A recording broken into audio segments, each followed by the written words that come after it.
«3 апреля Владимир Путин назначил Владимира Солодова временно исполняющим обязанности губернатора Камчатского края. 2 года он возглавлял правительство Якутии. Мы встретились с Владимиром Викторовичем, спросили, какой опыт он приобрел в нашей республике, и узнали, почему он будет скучать по Якутии».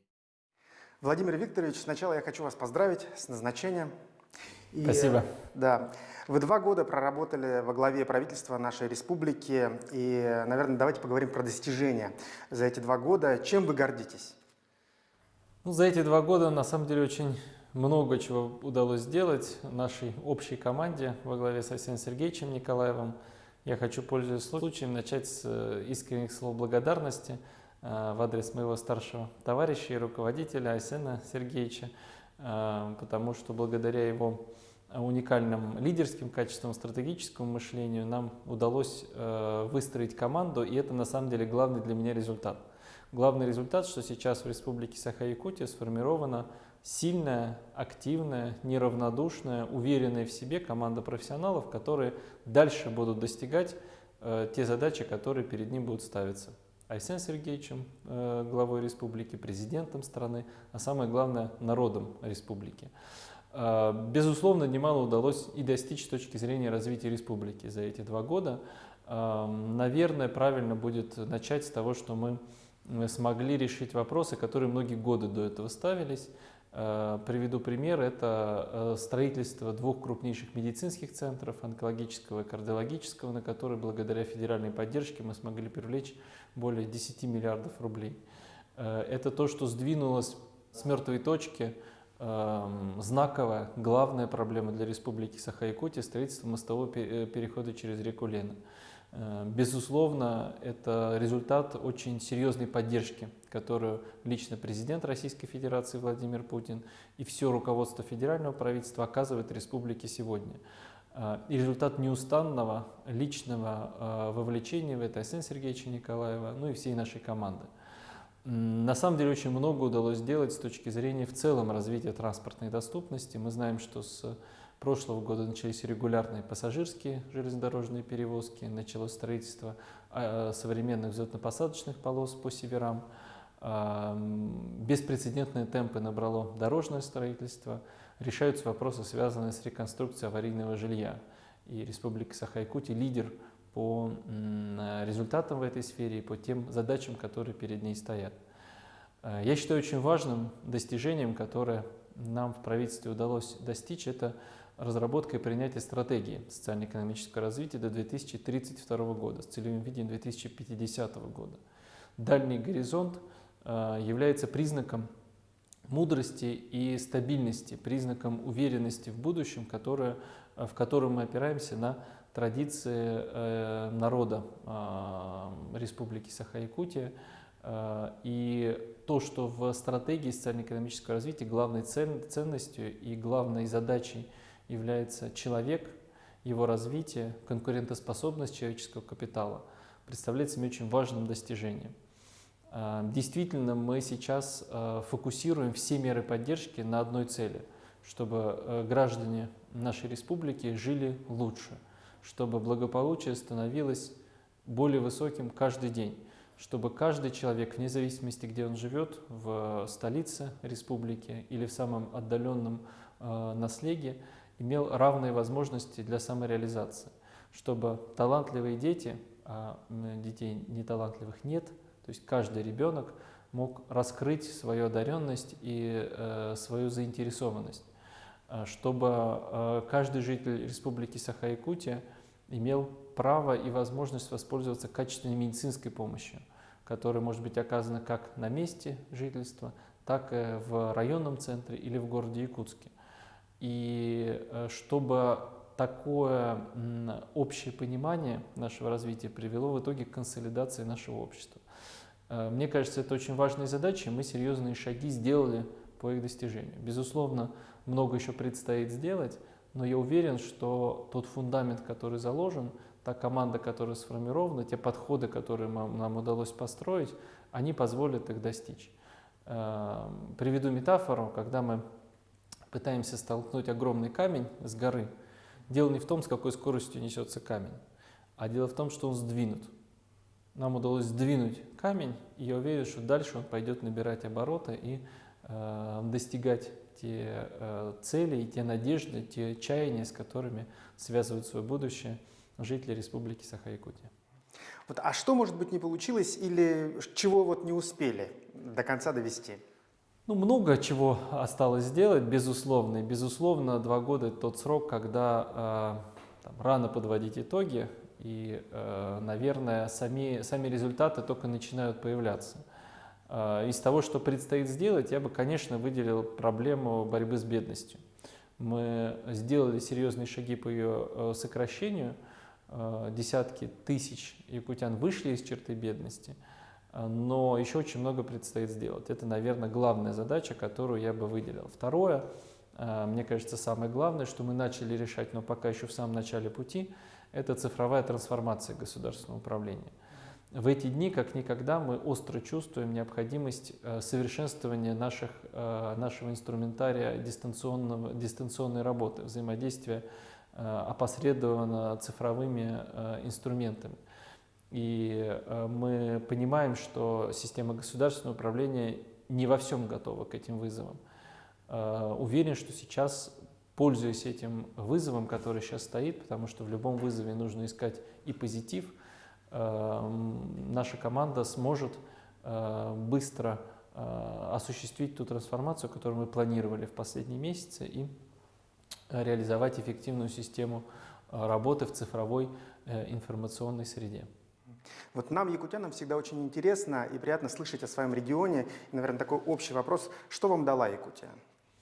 Очень много. Самое главное, что Якутия для меня стала родным регионом, и я уверен, что это чувство я пронесу через всю жизнь. Я и до этого замечал, что якутяне, даже если они переезжают в другое место для жизни и работы, всегда с особой теплотой и с особой душевностью вспоминают о Якутии. Я тоже, безусловно, буду это чувство сохранять. Уверен, что буду часто приезжать в нее. Вот это, наверное, главное ощущение теплоты, которое я в своем сердце сохраню. Если говорить про профессиональные вещи, конечно, я очень многому научился у руководителя, у лидера нашей республики, Асена Сергеевича Николаева. Считаю его одним из самых сильных, стратегически мыслящих и опережающих в свое время руководителей. И для меня, когда я принимал решение перейти на работу в Якутию, первоочередным таким главным критерием было то, что я буду работать с сильным руководителем. И я уверен, что мы продолжим работать вместе в одной команде развития Дальнего Востока, и Камчатский край станет чуточку ближе к Республике Саха-Якутия.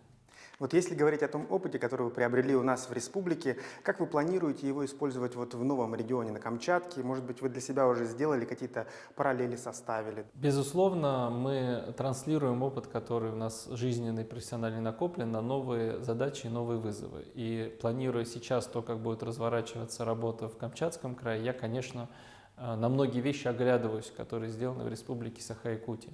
Начну с очень простого и насущного, остро стоящего вопроса. Это противодействие распространению коронавирусной инфекции. Республика Саха-Якутия стала одним из первых регионов России, с которыми столкнулись в такой достаточно острой форме. И я считаю, что система, которую мы развернули, достаточно эффективно позволяет сдерживать темп распространения инфекции.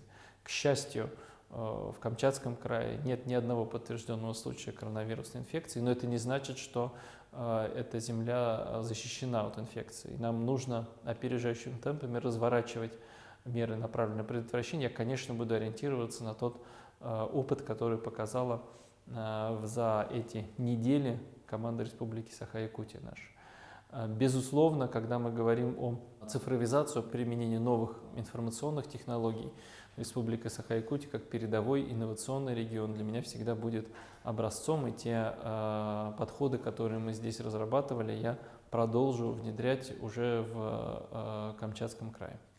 Если говорить про совместную вот работу и Якутии, и Камчатского края, вот по поводу научно-образовательного центра «Север», что вы можете сказать, насколько это перспективно и потенциал какой вот у этого центра может быть? Ну, Камчатский край в самом начале поддержал инициативу Республики Саха-Якутия по созданию научно-образовательного центра «Север». и выступил одним из регионов-инициаторов его создания. И я, безусловно, считаю, что концентрация научных и образовательных усилий на решение актуальных задач перед северными регионами имеет огромный потенциал. Потенциал не только для развития, собственно, сферы науки и образования, но и для развития самих регионов как таковых. Известно, что регион вряд ли может считаться таким сильным с точки зрения развития, если у него нет системы взращивания кадров. Но мы понимаем те вызовы, которые сейчас стоят перед этой системой, и НОЦ как раз призван на нее ответить. В этом смысле сетевой характер научно-образовательного центра, вовлечение в него промышленных предприятий, образовательных и научных учреждений, как Республики Саха-Якутия, так и Камчатского края, будет взаимовыгодной стратегией очевидно. Могу отметить еще один очевидный связующий элемент – это Северный морской путь.